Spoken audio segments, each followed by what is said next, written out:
পরিবর্তন news channel, আপনার কণ্ঠ, আপনার পছন্দ। নমস্কার, পরিবর্তন নিউজ চ্যানেল আপনার স্বাগত আছে। নতুন আপডেট জন্য চ্যানেলকে লাইক, সাবস্ক্রাইব ও কমেন্টস করুন। আজকে আপডেট। আজ বামপন্থী যুব ছাত্র এবং কলকাতা দক্ষিণ লোকসভা নির্বাচনে কেন্দ্রে সিপিআইএম প্রার্থী সায়রা শাহ হালিম তৃণমূল কংগ্রেস পুরায় সাংসদ প্রার্থী মালা রায়কে সরিয়ে নিজের সাংসদ হওয়ার জন্য প্রচার প্রসার দক্ষিণ কলকাতায়। এক ভোট অনেক কিমত থাকে, মাইনে রাখে। কলকাতা দক্ষিণ 22 উম্মিদবার দাঁড়িয়ে আছেন। ভোটার ভোটদান করেন, সাংসদ তৈরি করেন। বামপন্থী ছাত্র সংগঠন এসএফআই প্রার্থী দক্ষিণ কলকাতায় সায়রা শাহ হালিম সমর্থন প্রচার প্রসার করছেন। এই প্রচার প্রসার 1 জুন এবং 4 জুন ভোট এবং ভোট কাউন্টিং পরে বোঝা যাবে কে হবে মাইনরিটি, কে হবে মেজরিটি। ভোটার মনের মতামত 4 জুন 2024 অপেক্ষায় আছে। আজ প্রেস বার্তা। মেহুল দেবকালা কবি, লেখক এবং ঐশে ঘোষ বামপন্থী ছাত্র যুব নেতা সঙ্গে কলকাতা দক্ষিণ প্রার্থী সায়রা শাহ হালিম ছিলেন। হালিম পরিবার নিজের ঘরে এই প্রেস বার্তা হলো।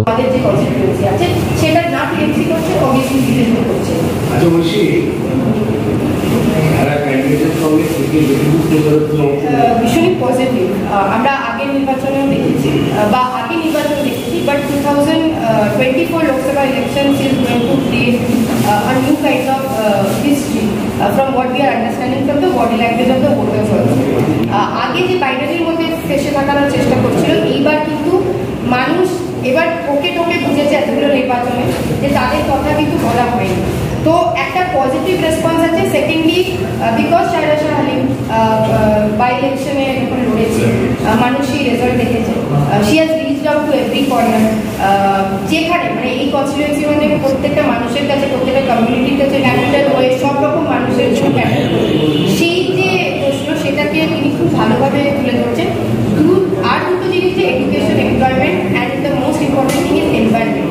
আমার মনে হয় না পরিবেশ নিয়ে সচেতনতা নিয়ে কোনো ক্যান্ডিডেট সারা দিক থেকে ভালো অ্যাড্রেস করছে। কেন আমরা অনেক জায়গা ঘুরলাম এবং যে অবস্থায় কর্পোরেশনের অবস্থাগুলো, পঞ্চায়েতের দাম, পেট পর দাম, কলকাতার মতো কলকাতা শহরে ক্যাপিটালে যে এরকম অবস্থা হবে কেউ হয়তো মানুষ ভাবতেও পারবে না, অন্য ডিস্ট্রিক্টে অন্য জায়গার মানুষ।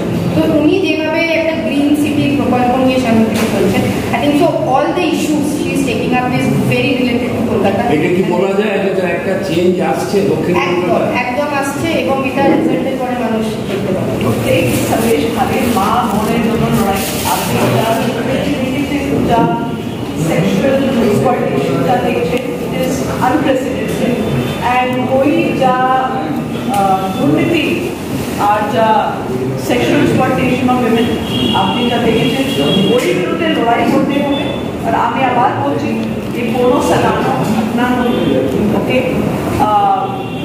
সন্দেশ খালি যা মা বোন আলাদা আলাদা ডেক্লারেশন দিয়েছেন, দের ডেফিনেটলি ইজ সাম ট্রুথ। আপনাদের যোগসঙ্গী কংগ্রেস, সেখানে অধীর রঞ্জন চৌধুরী যখন মমতা ব্যানার্জি যে বেশি আপনি বারবার এই সংগঠনের জন্য আদেশ করছেন যে তৃণমূলের দুর্নীতি, মিস্টার খারগে এটা তো বলেনি যে অধীর রঞ্জন চৌধুরীকে ডিফিট করতে, এটা তো কোনো স্টেটমেন্ট দিয়েনি। এখানে ইন্টারনাল একটু ইস্যু আছে, but the fact is that we all are fighting against the BJP and we're fighting against the corrupt Trinamool Congress. দুটোই দলকে ডিফিট করতে হবে। তো আমি এটাই বলছি, আমাকে সমর্থন করুন। We will create a very positive impact in Kolkata election and we will work for everybody and see some positive development in Kolkata. Thank you. ঠিক আছে, কি আছেন ম্যাডাম? আমি এখন এসএফআই সর্বভারতীয় নেত্রী। ভীষণভাবে আশাবাদী।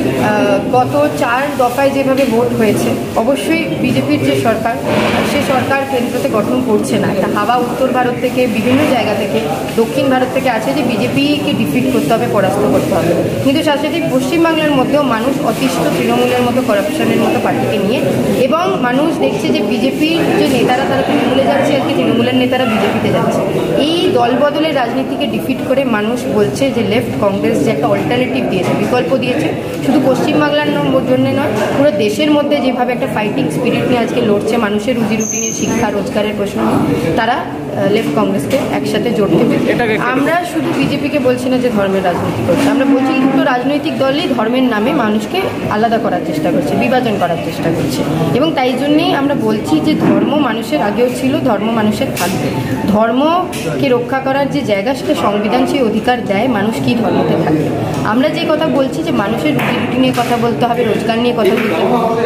যারা এই রাজনৈতিক দল যারা কাজ করে না, উন্নয়ন করে না, রুজি রুটির কথা বলে না, শিক্ষা নিয়ে কাজ করেনি, রোজগার তৈরি করেনি, তাদের কাছে ইলেকশনের সময়, নির্বাচনের সময় আর কি আছে? মানুষকে ভাগ করছে, ধর্মের নামে ভাগ করে ভোট লুট করে। আমরা বলছি যে যে মানুষদেরকে মমতা ব্যানার্জি বা বিজেপি এই সময় দাঁড়িয়ে থেকে ধর্মের নামে ভাগ করে একটা ধর্মের না, এটা আপনারটা ভোট ভাগ হচ্ছে ডেভেলপমেন্ট নামে। হ্যাঁ, আমি বলছি যে প্রথমে তারা চেষ্টা করেছিল যে ধর্মের নামে মুখোশ পরিয়ে কিছু করে তাদেরকে একটা জায়গায় ব্লক হিসেবে, ভোট ব্যাংক হিসেবে ইউজ করবে।